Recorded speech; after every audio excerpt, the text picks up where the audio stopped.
नमस्कार, आप देख रहे हैं जी न्यूज। आपके साथ मैं हूं चंदन सिंह। इस वक्त की बड़ी खबर आ रही है। बीबीसी विवाद से जुड़ी हुई एके एंटनी के बेटे ने कांग्रेस छोड़ी है। अनिल एंटनी ने कांग्रेस से इस्तीफा दिया।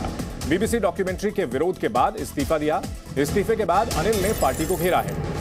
अनिल एंटनी ने एक ट्वीट किया था और उस ट्वीट में उन्होंने कहा था कि आपसी विरोध चाहे जो भी हो, लेकिन इसको लेकर बाहर वालों को मौका नहीं देना चाहिए। इस मामले में अनिल एंटनी पर ट्वीट डिलीट करने का दबाव था और अनिल एंटनी ने इसे अभिव्यक्ति की आजादी का हनन बताया और पार्टी से इस्तीफा दे दिया। एके एंटनी के बेटे अनिल एंटनी, जिन्होंने पार्टी से इस्तीफा दे दिया है, कांग्रेस छोड़ दी है। बीबीसी विवाद से जुड़ा हुआ है यह पूरा मामला।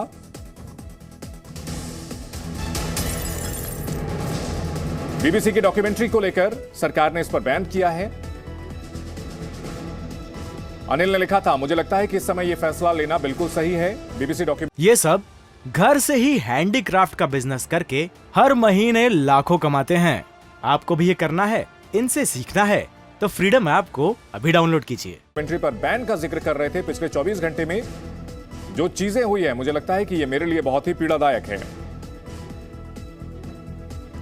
जो अपनी पूरी जिंदगी कांग्रेस पार्टी में शामिल रहा हो। मेरे पिताजी खुद पिछले 6 दशकों से कांग्रेस से जुड़े रहे हैं।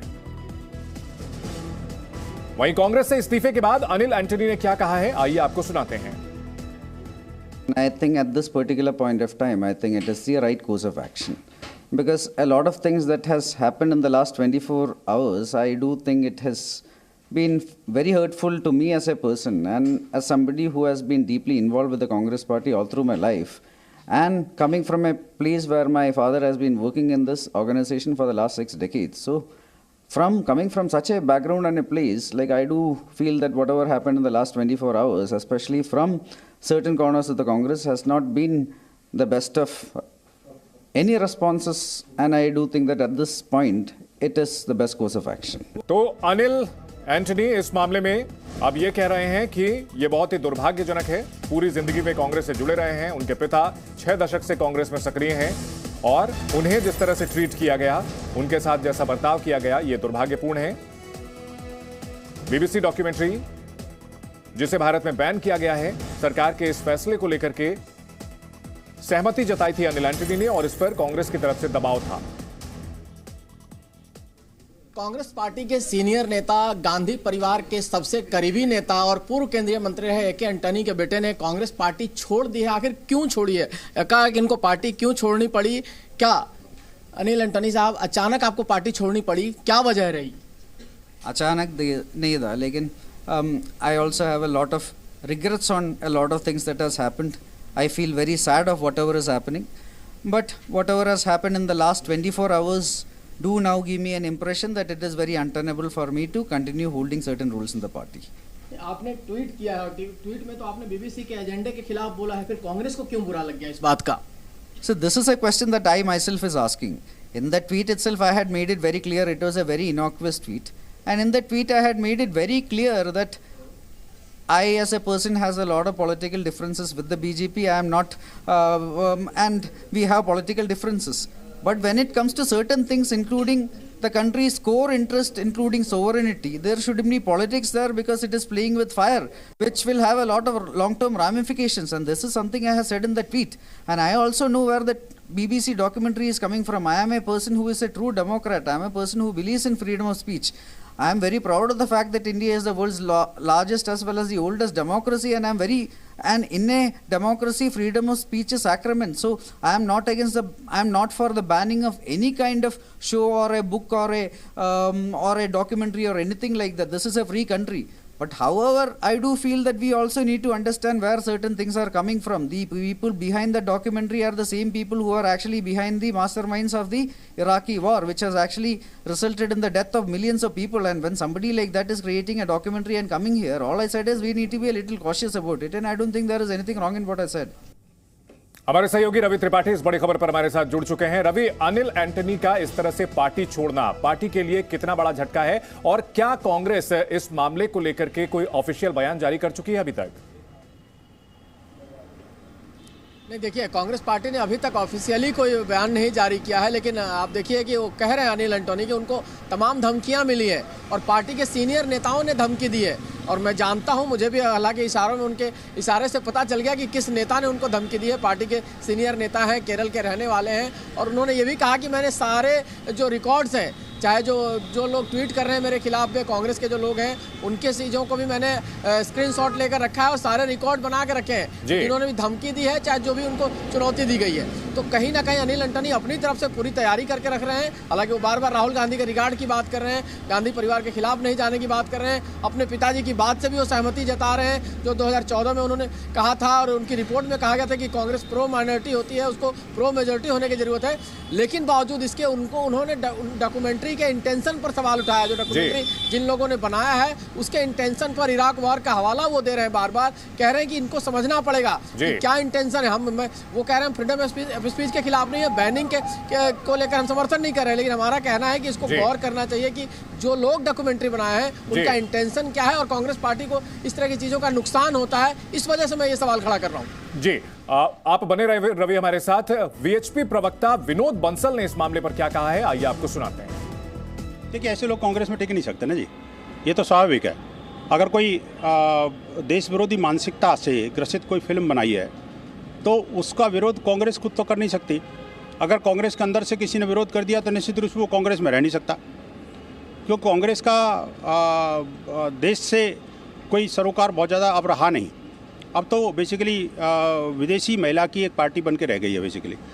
तो अब उसमें कांग्रेस में तो अब उसका चाल चरित्र तो चेहरा सारा कुछ एक्सपोज हो चुका। और अगर कोई कांग्रेस का नेता वायदे में कुछ कह भी देगा राष्ट्र के फेवर में, तो निश्चित रूप से वो या तो कांग्रेस में रहेगा या फिर राष्ट्र में रहेगा, वो संभव नहीं है। कांग्रेस नेता अनिल एंटनी का इस्तीफा, जो कि कांग्रेस के वरिष्ठ नेता ए के एंटनी के बेटे हैं, वो एक बार फिर से साबित करता है वो कोई भी व्यक्ति जिसमें स्वाभिमान है, जो भारत की बात करता है और भारत की अखंडता की बात करता है, भारत की अखंडता को मजबूत करने की बात करता है, अब वो कांग्रेस पार्टी में नहीं रह सकता। एक तरफ श्री राहुल गांधी मोहब्बत की दुकान खोलने की बात करते हैं और दूसरी तरफ उनका चमचों का दरबार कांग्रेस पे ही ताला लगाने पे उतारू है।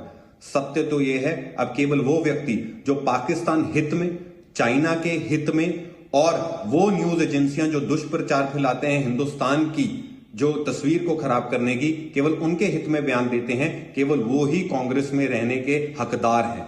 तो वो व्यक्ति जो देश विरोधी बातें करते हैं और देश की जो हमारी इमेज है उसको खराब करने के लिए दिन रात प्रोपेगेंडा चलाते हैं, केवल वो ही कांग्रेस पार्टी में रह सकते हैं।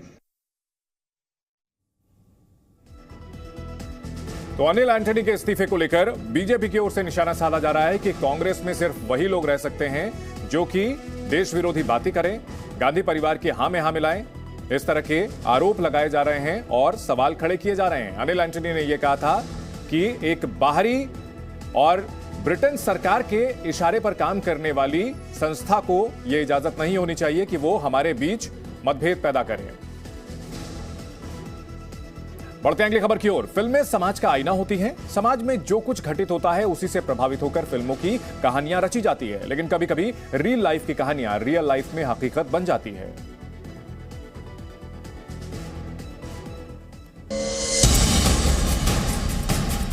फर्जी सीबीआई अफसरों की एक टीम एक व्यापारी के यहां असली दिखने वाली रेड मारती है और करोड़ों की ज्वेलरी और नगदी लूटकर फरार हो जाती है।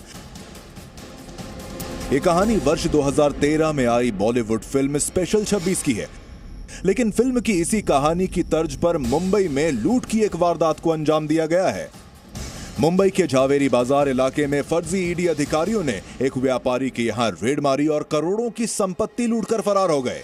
फिल्मी लगने वाली इस हकीकत कहानी की शुरुआत होती है सोमवार दोपहर करीब 3 बजे, जब वीवीएल ज्वेलर्स की दुकान पर 4 अज्ञात लोग आते हैं। ये लोग खुद को ईडी और आईटी के अधिकारी बताते हैं। सबसे पहले इनकी मुलाकात होती है एसएनके प्लाजा के सुरक्षा कर्मी जीतू सिंह से। जीतू इन्हें अंदर जाने से रोकता है, लेकिन ये लोग उसे ये कहकर धमकाते हैं कि साहब लोगों से ऐसे बात नहीं करते और जबरदस्ती अंदर घुस जाते हैं। वह तो बोले कि मैं ऑफिसर हूँ, ऑफिसर से इस तरीके से बात मत करो। तो मैं बोला अपना आई कार्ड दिखाओ। तो उसने बोला कि ऑफिसर से इस तरीके से बात करता है क्या? तो ऊंचा आवाज में बात किए और इसके बाद वो लिफ्ट में चले गए। मैं पीछे पीछे गया, तब तक लिफ्ट से ऊपर निकल गए। लोगों में ईडी और इनकम टैक्स विभाग को लेकर डर ऐसा है कि वो सही होने के बावजूद भी डरते हैं और शातिर लुटेरे इसी बात का फायदा उठाते हैं। मुंबई में भी ऐसा ही हुआ। लुटेरों ने ईडी और आईटी के नाम पर कर्मचारियों को डराया धमकाया और बिल्डिंग की 5वीं मंजिल पर स्थित वीवीएल ज्वेलर्स के दफ्तर में दाखिल हो गए। उस वक्त 5वीं मंजिल पर दीपक सिंह नाम का दूसरा सुरक्षा कर्मी मौजूद था। दीपक ने इन लोगों से आईडी कार्ड मांगा तो इन्होंने उसे भी आईटी और ईडी के नाम पर धमकाया और जेल में डालने तक की धमकी दी। इनकम टैक्स वाले हैं, इनकम टैक्स वाले बोल के ऐसा हम लोग को बताए और उनसे बोला जो अपना है जो आई कार्ड बताइए, तो लोग आई कार्ड नहीं बताए, डायरेक्ट ऑफिस में इन किए। ऑफिस में इन करने के बाद हम लोग ऑफिस में भी गए, उन लोग से बात विचार किए। वो लोग है जो डांट दबार के हम लोग है जो बाहर निकाल दिए, बोले बाहर अपना काम करो, जो हम लोग का काम है वो काम करने दो। वारदात को एकदम फिल्मी अंदाज में अंजाम दिया गया। 2 आरोपी वीवीएल ज्वेलर्स के दफ्तर में दाखिल हुए और 2 आरोपी गेट के बाहर खड़े हो गए। सुरक्षा कर्मी के मुताबिक रेड के दौरान इन फर्जी अधिकारियों ने अंदर मौजूद कर्मचारियों को धमकाया और उन्हें थप्पड़ भी मारे। फर्जी रेड करीब 10 से 15 मिनट तक चली। आरोपी अपने साथ 5 बैग लाए थे जिसमें लूट के 25 लाख रुपए कैश और करीब 3 किलो सोना लेकर वो फरार हो गए। लूटे गए सोने की कीमत 1 करोड़ 70 लाख से ज्यादा है। पूरी रेड के दौरान दफ्तर में काम कर रहे 2 कर्मचारियों को हथकड़ी लगाकर बैठाया गया था और जाते समय इन्हीं कर्मचारियों को फर्जी ईडी अधिकारी नीचे लेकर उतरे। जी न्यूज के हाथ लगी सीसीटीवी में भी साफ देखा जा सकता है। पहले 3 आरोपी बाहर निकलते हैं जिनके कंधे पर कैश और सोने से भरा बैग है। उनके कुछ ही सेकंड बाद हथकड़ी लगे 2 व्यक्ति बाहर निकलते हैं जो इसी दफ्तर में काम करते हैं। थोड़ी देर बाद चौथा व्यक्ति बाहर निकलता है जिसने कर्मचारियों को थप्पड़ मारे थे। गिरफ्तार कर्मचारियों को बाहर ले जाने के कुछ देर बाद ये कहकर छोड़ दिया जाता है कि अपने मालिक को पेश होने के लिए भेजो। कर्मचारियों को शक हुआ तो उन्होंने अपने मालिक और पुलिस को सूचना दी। पुलिस के आने के बाद पता चला कि रेड फर्जी थी। पुलिस ने शुरुआती पूछताछ के बाद एफआईआर दर्ज की और सीसीटीवी फुटेज के आधार पर 2 आरोपियों फजलू और समीर को गिरफ्तार कर लिया।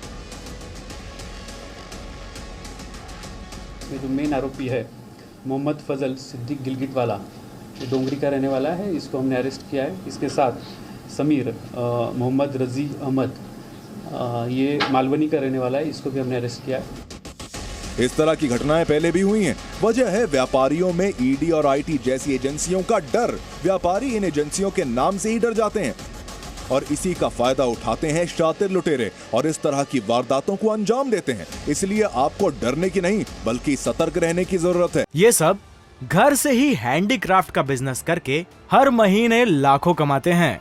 आपको भी ये करना है, इनसे सीखना है तो फ्रीडम ऐप को अभी डाउनलोड कीजिए।